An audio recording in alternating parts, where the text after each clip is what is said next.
It's just, and like I think giving somebody that agency, I think that's one of the most immersive parts of it. Is like whenever a decision is taken out of your hands, it breaks immersion.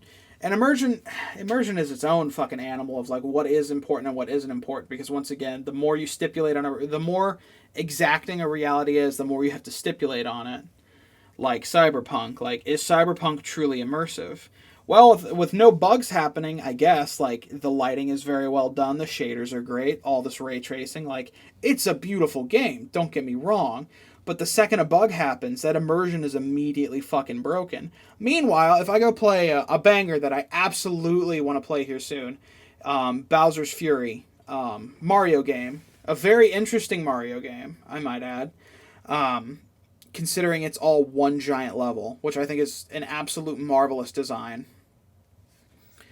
Like, your immersion isn't broken on Mario. Do you actually believe that you're a 40 or 35, 40-year old Italian plumber jumping around? No, but you're still immersed in the gameplay. It still catches your attention. You are still Mario. You still control him, because that's suspension of disbelief. It goes hand in hand with immersion. People nowadays are trying to get immersion like there doesn't need, like, ignoring the idea of suspension of disbelief, whether because they just don't think that's the way to go, or they're just that poor a writer or a creator that they can't understand how to utilize it. That they want to make like Cyberpunk, I believe, is a true endeavor at not requiring suspension of disbelief and just inserting you into the game, or like some Ready Player One shit.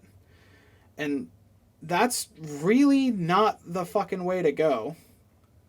Like, if you want a game like a VR game like Super Hot, where you are actually just, you're basically Neo from the Matrix, time only moves when you do, you can get really immersed into that. Hell, people have hurt themselves playing that game because it's VR and they run into shit. Why? Because they're immersed. Why are they immersed in this world where everybody's polygonal red people and you're fucking Neo and you have all these powers? That's a complete fantasy, a farcical fantasy. Why are they immersed in it? Because suspension of disbelief. It's like your strongest tool.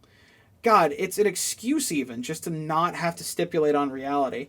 And like you can elaborate on those realities like if you want to, but if you do it too much, it's like forest through the trees. Like, you're not going to see the game anymore.